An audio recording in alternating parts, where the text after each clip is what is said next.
নমস্কাৰ সকলোকে স্বাগতম জনাইছো মোৰ ইউটিউব চেনেললৈ। আজি আমি কথা পাতিম অসমৰ জাতীয় প্ৰতীক আৰু চিহ্নৰ বিষয়ে।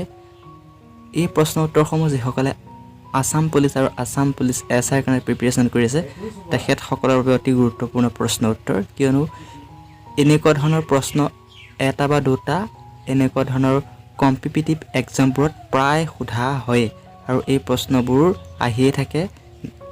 আগৰ প্ৰশ্ন কাকতবোৰত এই প্ৰশ্নসমূহ দিয়া দেখা গৈছে।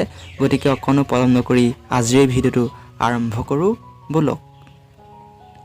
আজিৰ ভিডিঅ'টো যদি ভাল লাগে তেন্তে শ্বেয়াৰ আৰু লাইক কৰি দিবলৈ নাপাহৰিব। তেন্তে প্ৰথম প্ৰশ্নটো হ'ল অসমৰ ৰাজ্যিক ভাষা কি? অসমৰ ৰাজ্যিক ভাষা কি? ইয়াৰ উত্তৰ হ'ব অসমীয়া ভাষা। অসমৰ ৰাজ্যিক ভাষা হ'ল অসমীয়া।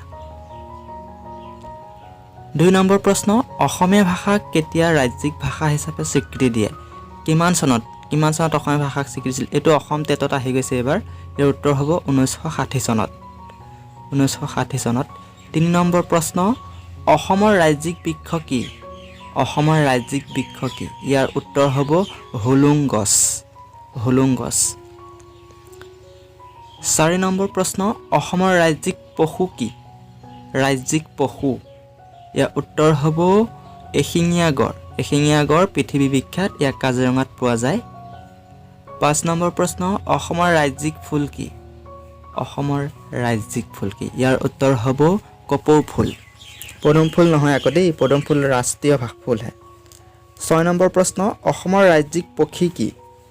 অসমৰ ৰাজ্যিক পক্ষী হ'ল দেওহাঁহ। 7 নম্বৰ প্ৰশ্ন, অসমৰ ৰাজ্যিক পানীয় কি?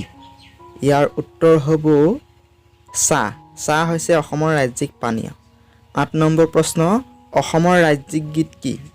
জাতীয় সংগীত, অৰ্থাৎ ৰাজ্যিক গীত মানে জাতীয় সংগীত। ইয়াৰ উত্তৰ হ'ব অ মোৰ আপোনাৰ দেশ হৈছে অসমৰ ৰাজ্যিক গীত। 9 নম্বৰ প্ৰশ্ন, অ মোৰ আপোনাৰ দেশ গীতটো প্ৰথমে কোনখন অসমীয়া আলোচনীত প্ৰকাশ হৈছিল? ইয়াৰ উত্তৰ হ'ব বাঁহী। 1909 চনত বাঁহী আলোচনীত প্ৰথম প্ৰকাশ পাইছিল। 10 নম্বৰ প্ৰশ্ন, অ মোৰ আপোনাৰ দেশ গীতটো কেতিয়া ৰাজ্যিক গীত হিচাপে স্বীকৃতি দিছিল? এইটো অতি গুৰুত্বপূৰ্ণ প্ৰশ্ন। ইয়াৰ উত্তৰ হ'ব 1928 চনত।